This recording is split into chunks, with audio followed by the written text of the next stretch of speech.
মহান শহীদ দিবস ও আন্তর্জাতিক মাতৃভাষা দিবসের প্রথম প্রহরে ভাষা শহীদদের প্রতি শ্রদ্ধা জানাতে কেন্দ্রীয় শহীদ মিনারে ঢল নেমেছে মানুষের। রাষ্ট্রপতি ও প্রধান উপদেষ্টার পর শ্রদ্ধা জানান বিভিন্ন দলের রাজনীতিকরা।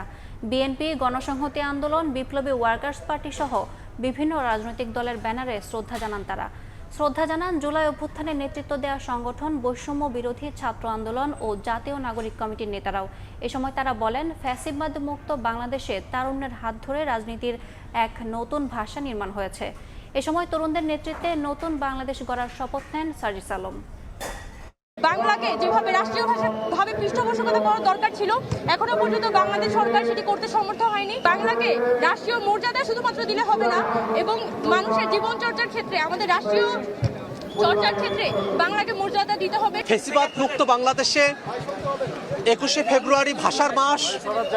এই মাসে আমরা খেয়াল করেছি বাংলাদেশের তারুণদের হাত ধরে রাজনীতির এক নতুন ভাষা নির্মাণ হয়েছে।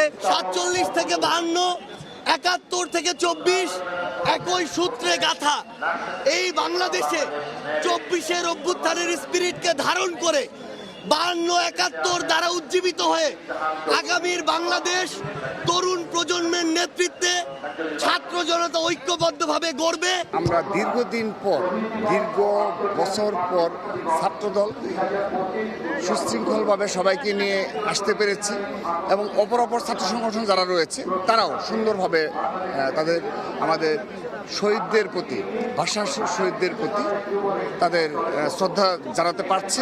52-র পথ ধরেই 71 হয়েছে।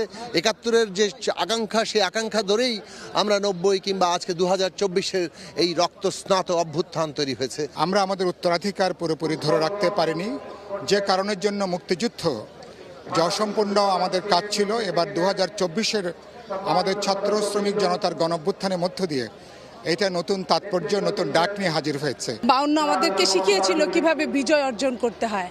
আমরা সেই বিজয়ের মাধ্যমে 52 থেকে 71, 69, তারপরে আমরা 90, এরপরে সব শেষে 24 আমাদের বিজয় শিখিয়েছে কিভাবে বিজয় অর্জন করতে হয়।